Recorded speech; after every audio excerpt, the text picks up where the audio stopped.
नमस्कार, news for nation देख रहे हैं और मैं हूं आपके साथ रंजन सिंह। देखिए, बिहार में विधानसभा के चुनाव इसी वर्ष होने हैं। चुनाव की तैयारियों में पार्टी तो जुटी हुई है ही, प्रशासन का जो पूरा महकमा है वो भी एक तरीके से उथल पुथल में है।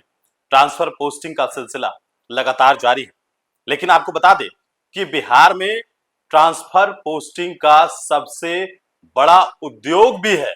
यह मेरा कहना नहीं, बल्कि नेता प्रतिपक्ष तेजस्वी यादव लगातार इस बात को लेकर आरोप लगा रहे हैं। और दरअसल इस बात को हम कह क्यों रहे हैं, क्योंकि एक अधिकारी का 9 दिन में ही दो बार ट्रांसफर हो जा रहा है, वो भी बिहार में। और वैसे जब बिहार में विधानसभा चुनाव है और विपक्ष यह लगातार आरोप लगाता रहा है कि बिहार में ट्रांसफर पोस्टिंग का उद्योग चल रहा है, उसके बावजूद जो है क्या विपक्ष के द्वारा जो ये बातें कही जा रही है वो सही है? क्योंकि एक ही दिन में, यानी कि 9 दिनों के भीतर दूसरी बार ट्रांसफर किया जा रहा है, ये अपने आप में एक बड़ी बात है। पूरी जो खबर है वो हम आपको विस्तार से बताते हैं। बिहार में इन दिनों सभी विभागों में ट्रांसफर पोस्टिंग का दौर लगातार जारी है, तो अधिक समय या काम की परफॉर्मेंस को देखते हुए पुलिस विभाग में भी लगातार ट्रांसफर पोस्टिंग की जा रही है। इसी कड़ी में सरकार द्वारा एक बार फिर 7 आईपीएस का ट्रांसफर पोस्टिंग किया गया है। बिहार सरकार के गृह विभाग की आरक्षी शाखा से अधिसूचना जारी कर दी गई है। जारी अधिसूचना के तहत गृह विभाग द्वारा जारी अधिसूचना के अनुसार राकेश राठी जो 2002 बैच के आईपीएस ऑफिसर हैं, उनको पुलिस महानिरीक्षक विशेष शाखा बनाया गया है। जितेंद्र राणा को पुलिस महानिरीक्षक बनाया गया है। गरिमा मलिक को पुलिस महानिरीक्षक निगरानी का अन्वेषण ब्यूरो बनाया गया है।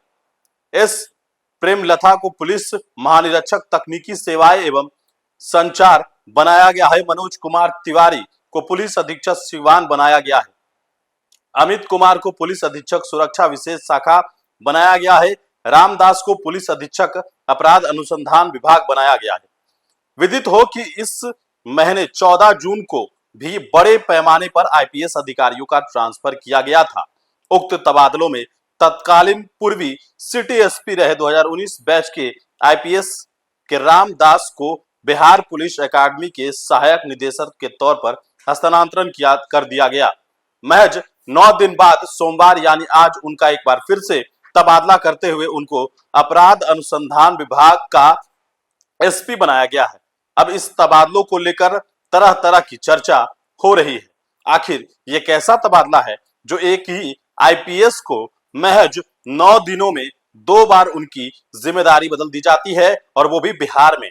बिहार में कोई छोटा मोटा अधिकारी नहीं बल्कि आईपीएस अधिकारी है, और उसके बावजूद भी जो है वो 9 दिनों के भीतर 2 बार तबादला किया जाता है। और ऐसे में बिहार में विधानसभा के चुनाव है, चुनाव के मद्देनजर ट्रांसफर पोस्टिंग तो हो ही रही है, जिसके जो परफॉर्मेंस बेस्ड है उसको जो है वो भेजा जा रहा है। लेकिन उसी ट्रांसफर पोस्टिंग को लेकर जो विपक्ष है वो आरोप भी लगा रहा है कि बिहार में जो सबसे बड़ा उद्योग है वो ट्रांसफर पोस्टिंग का है। और कहीं ना कहीं ये जो आज ट्रांसफर किया गया है, जो इससे पहले ट्रांसफर किया गया 9 दिन पहले, उसके बाद आज जो फिर से लिस्ट निकाली गई, उसमें एक आईपीएस को फिर से 9 दिनों के बाद फिर से उसका तबादला कर दिया जा रहा है।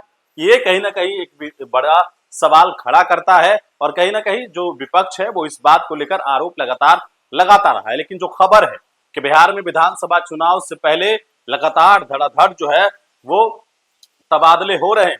वाकई में ही जो सवाल उठाया जाता है, क्या बिहार में ट्रांसफर पोस्टिंग का बड़ा उद्योग, मुख्यमंत्री नीतीश कुमार के बारे में कहा जाता है कि वो अचेत अवस्था में है और बिहार में जो सरकार है वो रिटायर्ड अधिकारी चला रहा है, तो क्या वाकई में ही इस तरीके की जो ट्रांसफर पोस्टिंग हो रही है उसमें कोई घालमेल है? ये सवाल हम आप पर छोड़ते हैं। बड़ी इंफॉर्मेशन के साथ नमस्कार।